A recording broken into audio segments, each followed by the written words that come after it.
아멘. 여러분 반갑습니다. 오늘부터 이제 장마 시작인 거죠? 그래서 좀 비가 계속 와서 좀 우울할 수도 있지만 우리 형제자매들의 얼굴을 보고 같이 예배를 드릴 수 있어서 너무 기쁩니다. 특별히 오늘 우리 아들이 휴가가 나와서 일본 여행을 간다고. 요새 군대 너무 좋아진 것 같아요. 군 복무를 하면서 일본 여행도 가고. 네, 그죠?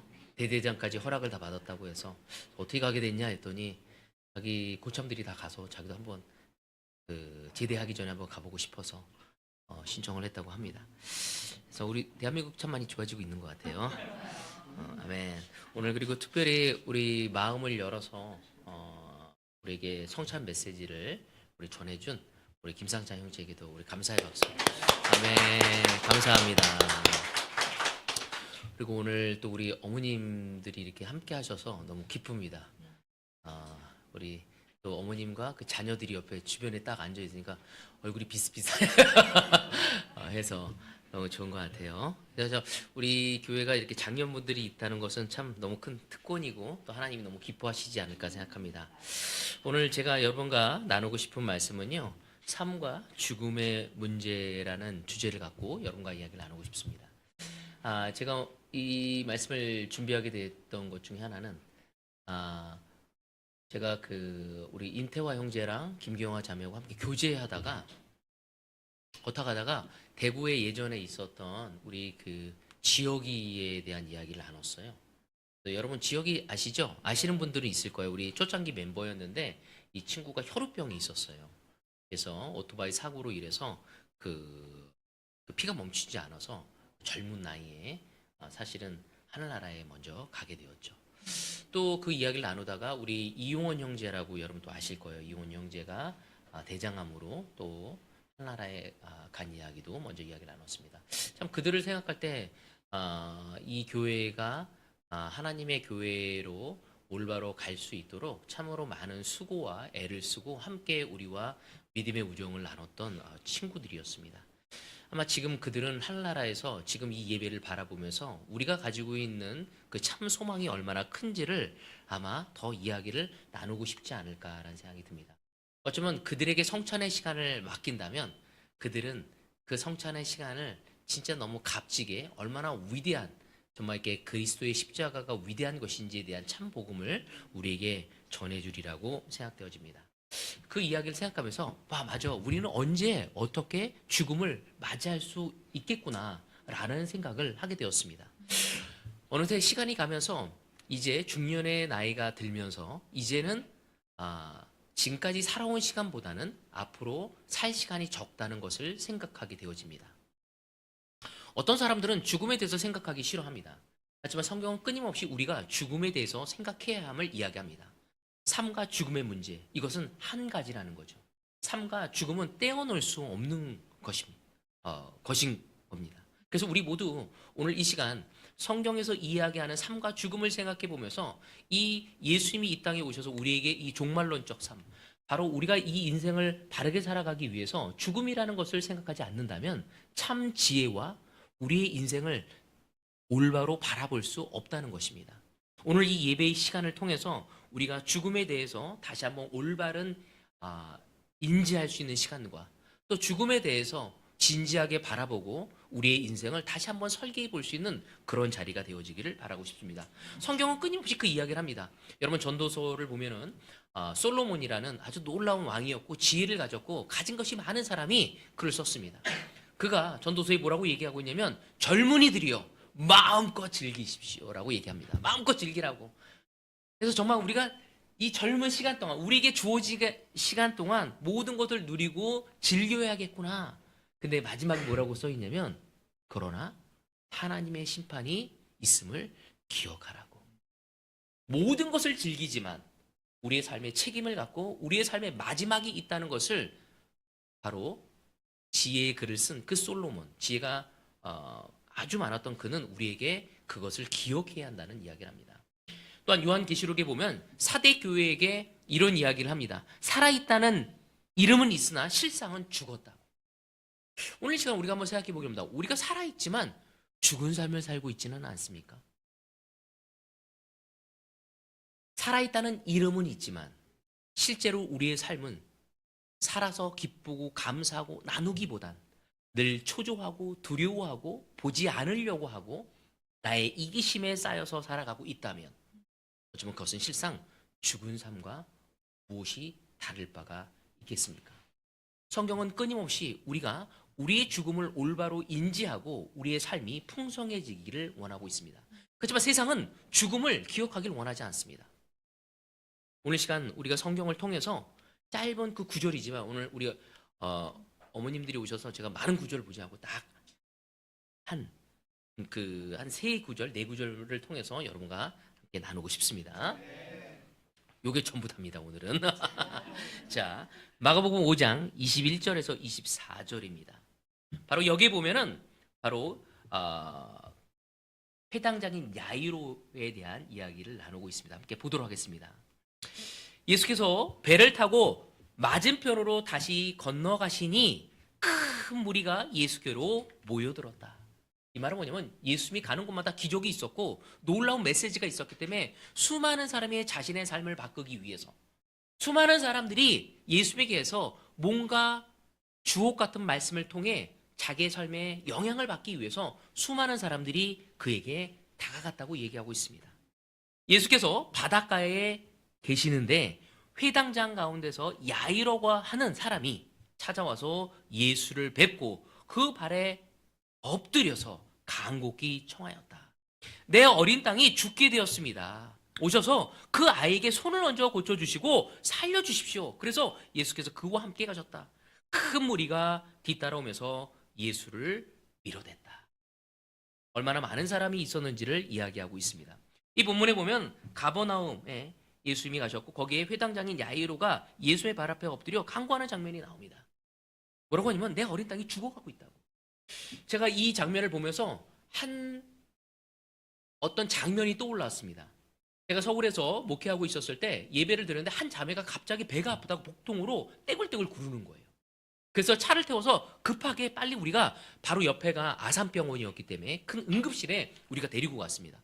그래서 그 자매를 그 침상에 올려놓고 의사들이 달려와서 그 자매를 진찰하며 어디가 아픈 것인지 무엇이 무엇인지를 진단하고 있는 중이었어요. 근데 그 자매가 걱정돼서 제 시선은 거기에 고정되어 있었는데 제 시선을 빼앗아가는 곳이 있었습니다. 바로 옆 칸에서 어떤 한 아주머니가 자기 딸을 살려달라고 막 울부짖는 거예요. 고래고래 소리를 지르면서. 그 아이가 갑자기 숨을 안 쉬고 쓰러진 거야. 그 아이는 한 7살에서 8살, 초등학교 한 1학년에서 아니면 7살 정도 된 예쁜 딸이었어요. 그래서 수많은 의사들이 와서 그 딸 아이를 살리기 위해서 심폐소생술을 하면서 마구 도와주려고 하더라고요. 저희가 도착한 지 10분이 지나고 20분이 지났었을 때에도 그 아주머니는 막 소리를 지르며 제 딸을 제발 살려달라고 고래고래 고함을 지르고 정말 엄청나게 발버둥을 치고 있었어요. 그래서 그 자매가 함께 자기 아프다가 그 아주머니를 보고 갑자기 나왔어. 갑자기 안 아프대요.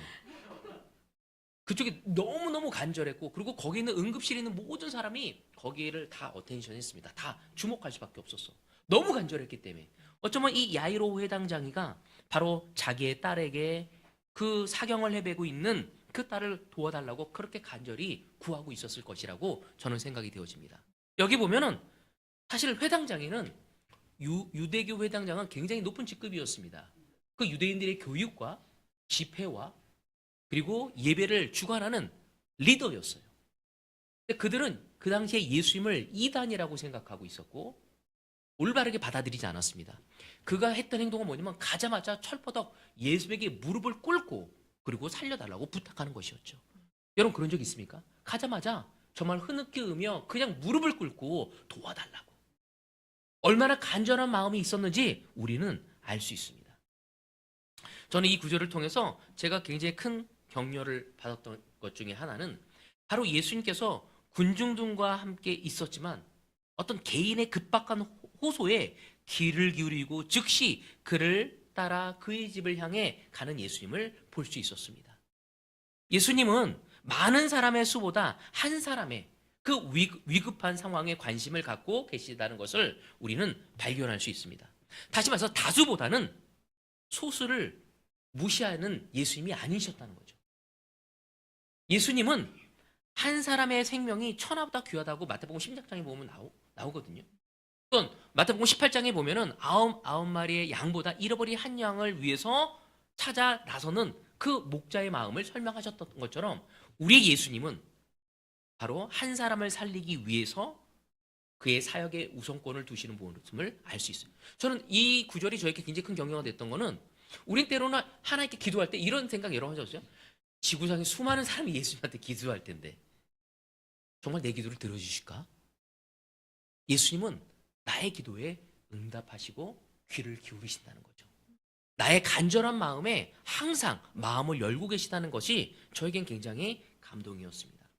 오늘 이 본문을 통해서 바로 교훈하는 바가 무엇인지, 삶과 죽음에 대한 문제를 우리가 어떻게 바라봐야 할지를 함께 공부하고 깨달아갈 수 있는 시간이 되어지기를 바라고 싶습니다.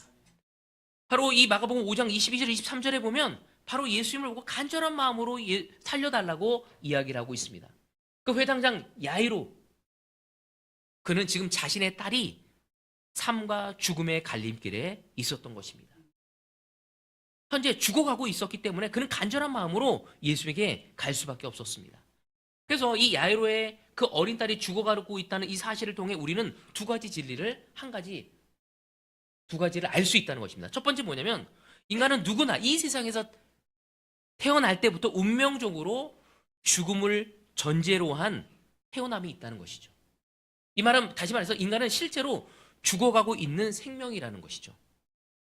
우리 모두는 어딘가 달려가고 있습니다. 그렇지 않습니까? 우리가 원하건 원하지 않건 기억하려고 하고 하지 않으려고 해도 우리는 지금 죽음을 향해 걸어가고 있다는 거죠. 하지만 이 세상은 그것을 기억하지 않기를 원하고 있습니다. 모든 인간의 삶은 죽어가는 삶에 허락되어지고 있고 어떤 누구도 거기에 예외된 자가 없다는 것을 우리는 알아야 한다는 거죠. 그 진리를 알아야 모든 사람은 죽어가는 생명을 살아가고 있다는 그 사실을 우리는 직시할 수 있습니다. 우리가 천년만년 살지 않을 거라는 거죠. 여러분 앞으로 몇 년을 더 사시겠습니까? 갑자기 우리 다은이가 저한테 물어봤어요. 아빠는 몇 살까지 제 딸이 물어봐서 몇 살까지 살 거예요? 그러니까 아빠는 한 80세까지 살지 않을까? 라고 생각했어요. 앞으로 80세면 30년도 안 남았어요. 여러분 이 시간 우리가 한번 생각합니다. 우리는 유한적인 삶을 살아가고 있음을. 이 말은 다시 말해서 이 세상에서 그렇잖아. 카르페 디엠이라고 하잖아요. 현재를 잡으라고. 미래를 우리가 어떻게 할 수 없다고. 우리에게 오늘 이 하루를 어떻게 잘 살아가는지가 미래를 정할 수 있다고. 성경은 우리에게 진리를 이야기하고자 합니다. 근데 그 진리를 외면할 때 우리는 아주 조그만 것에 일희일비되어집니다. 우리가 더 큰 거시적인 관점 속에서 죽음이라는 것을 기억하고 나아갈 때 우린 좀 더 진지한 자세로 오늘이라는 이 하루를 바르게 살아갈 수 있다는 것입니다. 두 번째 진리는 뭐냐면 인간의 죽음은 남녀노소 구별 없이 다가온다는 사실이라는 거죠. 여러분 이 본문에 보면 아주 좋은 예인데 뭐냐, 아버지는 건강하게 살아있지만 어린 딸이 죽어가고 있다는 것을 볼 수 있습니다. 인류의 죽음을 생각해 보십시오. 최초의 죽음이 성경에 보면 누구의 죽음이죠? 아벨의 죽음이었어요. 아담과 하와가 먼저 태어났지만 그의 아들이, 둘째 아들이 먼저 죽음을 보게 되어집니다. 이처럼 우리는 태어나는 것은 순서가 있지만 우리의 죽음, 하나님 앞에 가는 것은 순서가 없다는 거죠. 여러분 그것이 얼마만큼 우리에게 심각하게 다가오고 있는지. 제가 물론 여기 있는 어떤 형제들보다는 더 먼저 태어났지만 먼저 하늘나라에 갈 수도 있지만 더 늦게 갈 수도 있다는 거죠. 이처럼 우리가 나이로 우리의 건강으로 자부할 수 있다는 것입니다. 제가 오늘 어떤 한 형제가 저한테 동영상을 보내줬어요. 그게 뭐였냐면 어떤 한 여자가 자신의 삶을 나누는 것이었는데 그때 그 내용이 뭐였냐면요. 자기가 너무나 사이가 좋았던 자매가 있었는데 그 동생이 자기가 새로 산 신발을 신고 나갔는데 그날 교통사고로 바로 죽음을 얻게 된 거였어요. 그래서 그 친구가 울면서 나누는 것이에요. 여러분, 여러분의 삶을 소중히 생각해요. 우리의 삶이 어떻게 될지 모른다. 그 죽음을 통해 그의 삶은 완전히 바뀌었어요.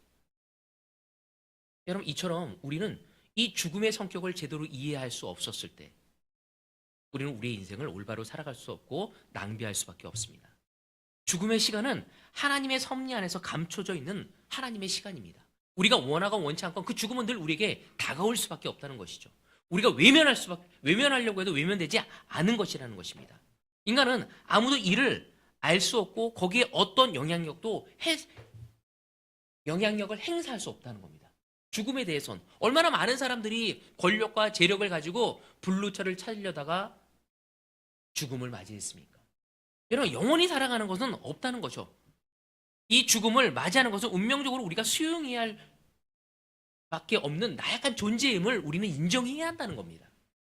여러분이 가지고 있는 돈, 여러분이 가지고 있는 지식, 여러분이 가지고 있는 능력, 여러분이 가지고 있는 관계, 그것이 지금 여러분을 지켜줄 수 없다는 거죠. 오늘 이 시간 우리는 그 죽음을 올바로 바라볼 수 있어야죠. 그 죽음의 성격에 대해서. 여러분, 죽음의 시간은 하나님에 의해서 정해져 있음을 우리는 알아야 합니다. 그리고 우리는 그것을 거역할 수 없다는 거죠. 인간은 하나님이 정해놓은 날만큼 살다가 이 세상을 떠나야 합니다. 아니야, 난 더 살고 싶어. 난 더 적게 살고 싶어서 그것을 우리 마음대로 할 수 있는 게 아니라는 거죠. 우리는 이 죽음의 성격을 올바로 인지할 때 삶의 지혜를 얻어갈 수 있게 되어집니다. 성경은 끊임없이 그런 얘기하죠. 야, 네가 세상의 모든 것을 갖고 나서 내일 너의 생명을 내가 앗아간다면 무슨 의미가 있겠냐. 여러분, 오늘 일요일에서 기분이 좋아서 설교를 듣고 로또를 샀어. 로또 당첨이 된 거야, 1등이. 근데 저녁에 심장마비로 죽었어. 무슨 의미가 있냐는 거죠. 여러분, 우리가 살아있었을 때 그것이 의미 있는 것이 아니겠습니까? 죽음은 우리의 삶을 진지하게 바라볼 수 있게 하는 것입니다. 여러분, 죽음의 시간은 자기의 삶의 의미가 결정되는 시간입니다. 저는 이 죽음을 맞이하는 사람을 참 많이 봤습니다. 아무래도 교회에서 목회를 하다 보니까 장례식을 많이 가게 되고 또 장례를 인도할 때가 많습니다. 여러분, 죽음으로써 자기 인생의 삶이 다시는 변경될 수 없다는 것을 우리는 이해해야 한다는 것이죠. 죽음이 오기 전에 우리는 우리의 삶에 변화될 수 있는, 변경할 수 있는 가능성이 부여되지만 죽음이 우리에게 왔을 땐 그 모든 것을 처리해야 할 수밖에 없습니다. 우리가 죽음을 앞두고 있는 이 시점에 우린 중요한 것을 선택해야 하고 소중한 것을 할 수 있는 우리의 우선순위를 정하지 않는다면 우리는 우리의 삶에서 가장 후회하는 사람을 살아갈 수밖에 없다는 거죠. 제가 아직도 기억나는 게 뭐냐면, 제가 한 아버님과 성역 공부를 했는데 그 아버님이 서울대를 나오셨고 그 다음에 그 대우에서 사장까지 하셨어요. 그분이 혀암으로 수술을 해야만 했습니다. 그때 제가 수술 전날에 그 병원에 찾아갔어요. 그분이 저를 붙들고 살려주십시오. 제가 무슨 살려주고 어떻게 살려줄 수가 있습니까? 아버님 함께 기도하자고. 내 아버님과 함께 기도를 나눴습니다. 그럼 그 아버님의 삶을 그 전에 바꿔야 한다는 것을 그 자녀가 제자였기 때문에 끊임없이 교회를 초대했었어요. 지금 아버님은 반응하지 않았습니다. 왜? 자신감이 있었기 때문에. 똑똑했었고 사람들한테 평판도 좋았고 능력도 있었고. 그래서 끊으라는 담배도 끊지 않아서 끝내는 혈암에 걸리셨던 거예요. 지금 그분은 살아 계십니다. 함께 기도하고 겸손한 마음으로 반응하셨어. 수술하고 혀를 잘랐기 때문에 이제는 말도 할 수 없고 그 다음에 음식을 먹을 때마다 다 그 음식물이 줄줄 새더라고요. 혀가 없으니까. 너무 낮아진 마음을 갖게 되어지신 거죠. 여러분, 오늘 시간 여러분이 죽음을 맞이하기 전에 여러분의 인생에 겸손하길 원합니다. 여러분, 더 편하길 원합니까? 더 즐기길 원하십니까? 여러분, 그것이 영원하지 않음을 우리는 알아야 합니다. 우리는 죽음을 기억하고 그 죽음을 준비하는 삶을 살아갈 수 있는 우리가 되어질 수 있어야 합니다. 죽음의 시간은 모든 것을 포기하는 시간입니다. 그 시간은 우리 모두에게 다가올 수밖에 없죠. 이 세상에서 얻는 생명과 소유와 관계, 그 모든 것을 포기해야 합니다. 씹은 대로 거둘 수밖에 없는 운명을 맞이해야 한다는 거죠.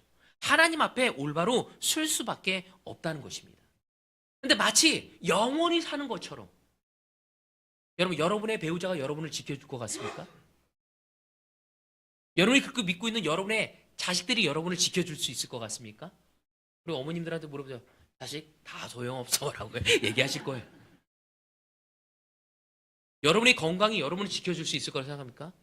이번에 주불리 갈 때도 우리 아버님한테 오시려 했더니 오고는 싶어 하는데 허리가 너무 아프시대요. 디스크 때문에. 걷지를 못, 조금만 걸어도 다리가 진짜 이렇게 부으시더라고요. 그리고 몇 주 전에는 음식을 먹다가 잘못 음식을 드셔서 하나 이빨이 빠졌는데 그게 다 빠져서 5개 베고 다 빠지셨어, 이가. 저걸 보면서 우리의 육체를 의지하는 것이 얼마나 어리석은 것인지. 순식간에 망가지고 병들 수 있는 게 우리의 육체라는 거죠. 여러분의 연금이 여러분을 지켜줄 수 있을 것 같습니까? 여러분의 미모가 여러분을 지켜줄 수 있을 것 같습니까? 여러분, 영원한 것이 없습니다. 여러분, 하나님은 우리가 죽음을 기억하기를 원합니다. 그리고 그 죽음에 겸손함을 갖고 지혜를 가져가기를 원하고 있습니다. 인생에 있어서 가장 중요한 것은 야이로가 그 땅에 죽음이 오기 전에 예수께 나온 것처럼 이 죽음의 시간이 오기 전에 우리 또한 하나님에게 다가가는 것이 필요하다는 것이죠. 여러분, 하나님을 알고 있다면 그분에게 겸손하십시오. 여러분, 하나님을 모른다면 하나님을 알아보십시오. 아무런 희망을 줄 수 없는 것에 희망을 두는 것이 아니라 여러분에게 허락되어진 이성과 생각할 수 있는 능력을 가지고 그분이 살아계셨는지 안 계신지 찾아보십시오. 그냥 여러분의 익숙함에 젖어서 여러분의 삶을 후회와 낙담과 부끄러움으로 지내는 것이 아니라 보다 지혜를 가지고 지금의 삶 역시 훨씬 더 위대하고 놀랍게 인도되어 줄 수 있는 그 하나님께 가서 여러분의 죽음을 두려워하고 무서워하고 외면하려는 것이 아니라 직시하며 기뻐하고 평안한 마음으로 우리의 삶을 마감할 수 있는 준비를 할 수 있는 우리 모두가 되어지기를 바라고 싶습니다. 여러분, 죽음이 오기 전에 우리가 해야 할 것은 그리스도를 만나야 한다는 것입니다. 바로 23절에처럼 내 어린 딸이 죽게 되었습니다. 오셔서 그 아이에게 손을 얹어 고쳐주십시오. 바로 이렇게 이야기했던 것처럼 이 회당장 야이로가 죽어가는 어린 땅을 살리기 위해서 예수님에게 겸손함을 가져간 것처럼, 여러분, 그렇게 위급한 상황이 왔었을 때만 가는 것이 아니라 그가 예배당에서 예배를 인도하고 교육을 담당했던 그 높은 위치에 있었지만 겸손한 마음을 그 고난을 통해서 낮아졌던 것처럼, 여러분, 우리 또한 겸손함을, 여러분, 우리의 인생 우리가 어떻게 할 수 없습니다. 여러분, 여러분의 부부관계 여러분이 잘할 수 있을 것 같아요? 아니에요. 얼마나 많은 사람들이 진짜 정치인이, 연예인이, 수많은 재력가들이 이혼합니까? 얼마나 많은 사람이 자녀 양육을 올바로 하려다가 실패를 하고 가장 사랑한, 눈에 넣어도 아프지 않다는 아이들과 왼수지견이 됩니까? 여러분, 우리는 하나님을 의지해야 합니다. 하나님이 주신 지혜와 능력을 가지고 우리의 부부관계와 우리의 자녀 양육과 우리의 인생이 보다 가치 있는 삶으로 되어질 수 있어야 합니다. 여러분, 제가 나이가 들면 들수록 해야 할 게 있다면 진짜 하나님을 믿어야 한다는 거죠. 왜? 하나님을 믿지 않는다면 우리의 육체적인 그 나이에 젖어서 사실 모든 것이 부정적으로 되어지고 도전하는 것이 없어집니다. 근데 하나님을 알게 되었을 때 우리는 그 부분에 있어서 변화된 삶을 가져갈 수 있게, 우리에 맞는 도전과 우리에게 맞는 삶의 새로운 시도를 해볼 수 있게 되어진다는 것이죠. 여러분, 환난은 때로는 우리의 믿음을 길러내는 토양이 되고 사람을 겸손하게 만드는 망치 같은 역할을 합니다. 오늘 여러분의 삶에 그런 환난이 왔었을 때 여러분의 힘으로 이겨나가려고 하지 마십시오. 그건 더 부정적으로 됩니다. 여러분의 주변의 것으로 그것을 위기를 모면하려고 하다가 오히려 여러분 주변 사람들에게 실망합니다.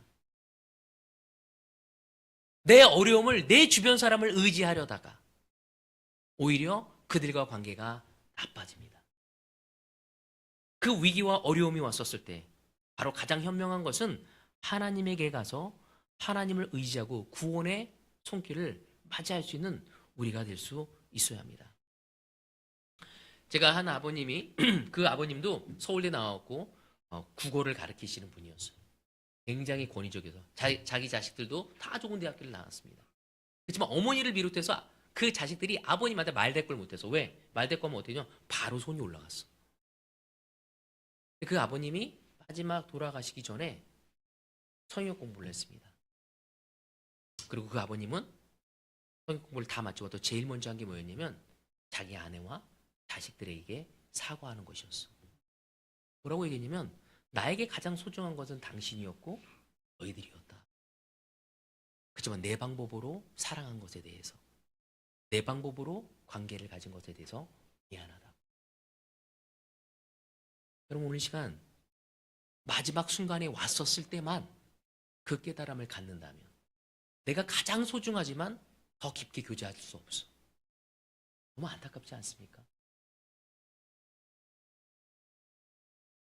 그 자식들도 그랬고 그 아버님도 내가 좀 더 시간이 있었다면 좀 더 좋은 시간을 보내고 싶었다. 하나님을 알지 못한 사람은 어떻게 내 소중한 사람과 마음을 나누고 시간을 보내야 할지 모릅니다. 후회만 남는 거죠. 여러분 오늘 시간 오늘 이 예배가 여러분에게 은혜로 주어지길 원합니다. 하나님의 구원의 손길을 통해 여러분의 가장 사랑하는 사람과의 바른 관계를 회복하고 추억을 만들고 여러분의 말년을 잘 준비해 갈 수 있는 지혜를 얻기를 바라고 싶습니다. 모든 인간은 이 야이로의 딸처럼 죽어가고 있고 또 살기 위해서는 예수님을 만나야 합니다. 죽어가는 생명을 살리기 위해서 가장 현명한 방법은 바로 예수님에게 다가가는 것입니다. 세상은 우리가 우리의 지식으로 죽음에서 나올 수 있다고 착각을 불러일으키게 합니다. 세상은 내가 가지고 있는 삶의 어떤 습관과 재능을 통해 내가 이것을 이겨낼 수 있으리라 착각하게 만듭니다. 아니면 세상은 죽음을 생각하지 않게 합니다. 지금 현실, 나에게 주어진 것에 매몰되어서 더 깊은 것을 생각하게 할 수 없게 만드는 것이죠. 단지 육체의 필요에 급급하게 살아가려고 하는 거죠. 여러분 이 세상의 수많은 철학자들도 이야기합니다. 이 세상을 살아갈 때 육체적인 필요에 의해 살아가는 삶을 우리 무슨 삶이라고 하죠? 예, 육적인 삶이죠. 육적인 삶. 그걸 뭐라고 하죠? 우리는 원색적이고 미개한 삶이라고 합니다. 그래서 우리는 그 원색적이고 미개한 삶에서 나온 삶을 무슨 삶이라고 하죠? 예? 예. 이성적인 삶이라고 합니다. 그래서 이성을 중시하고 이성을 활용해서 사용해야 한다고 살아가야 한다고 하죠. 그렇지만 그 이성도 단점이 있는 거죠. 그 이성보다 더 놀라운 게 바로 영적인 삶인 것입니다. 하나님은 우리가 영의 사람이라고 얘기하고 있어요. 영을 불어넣어서 인간이 만들어졌음을 이야기하고 있습니다.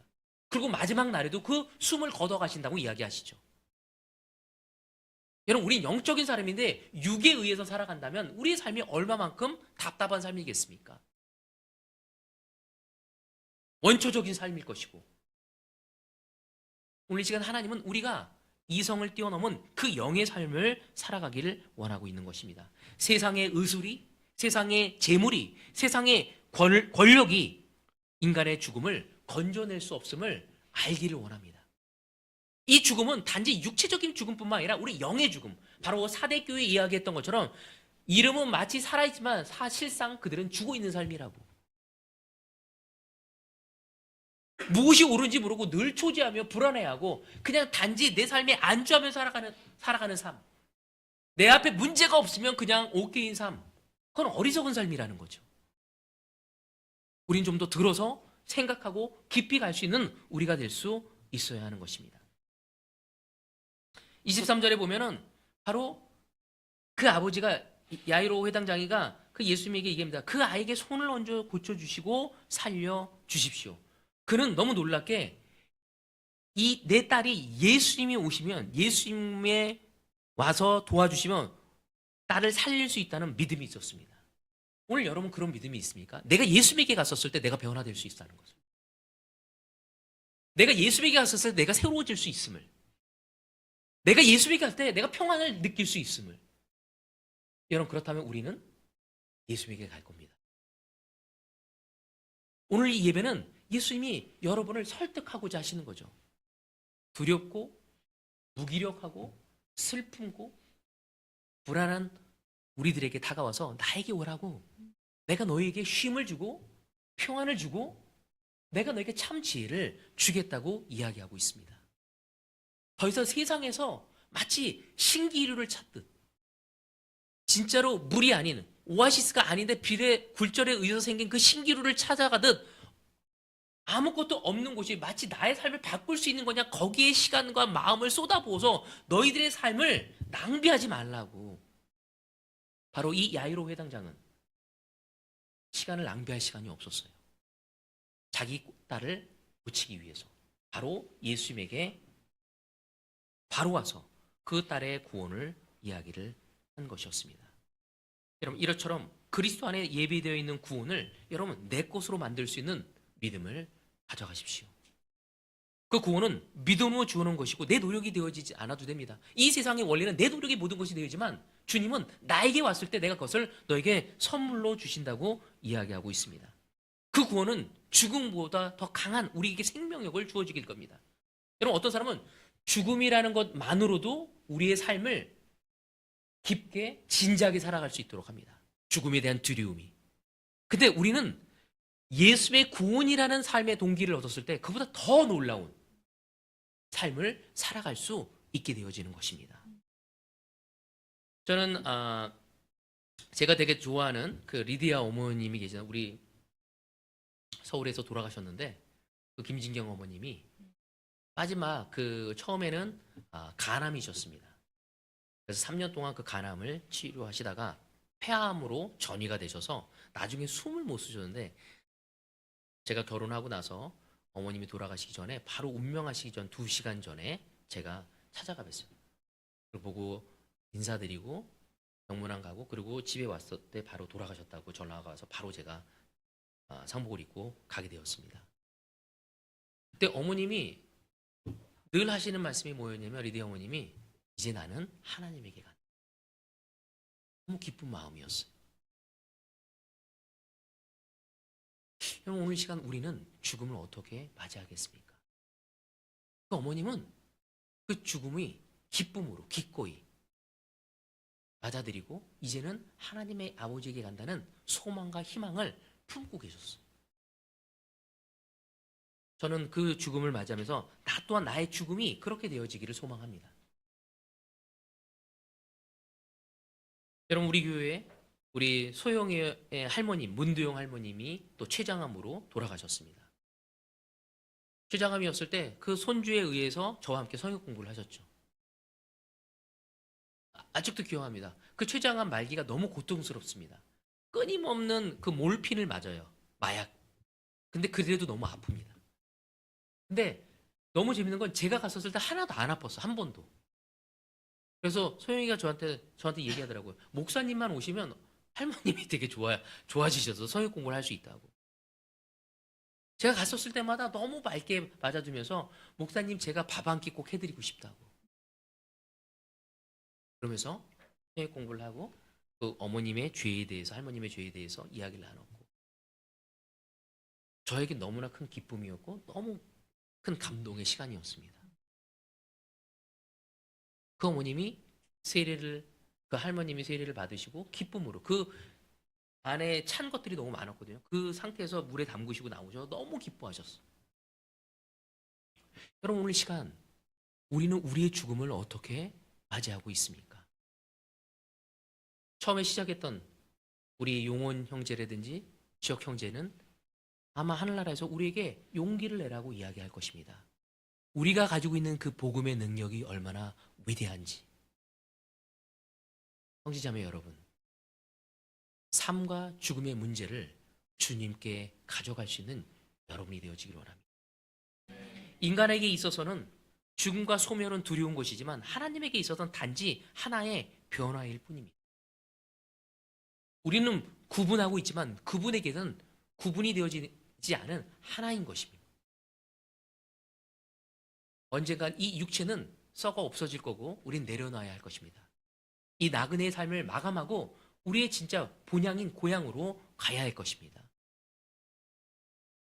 여러분, 이 세상 것만 바라보는 우를 범하는 것이 아니라 하나님께 나아갈 수 있는 영을 가지고 이 세상을 즐기며 그 영원한 것을 추구할 수 있고 소망할 수 있는 여러분이 되어지길 바라며 오늘 말씀을 마치도록 하겠습니다.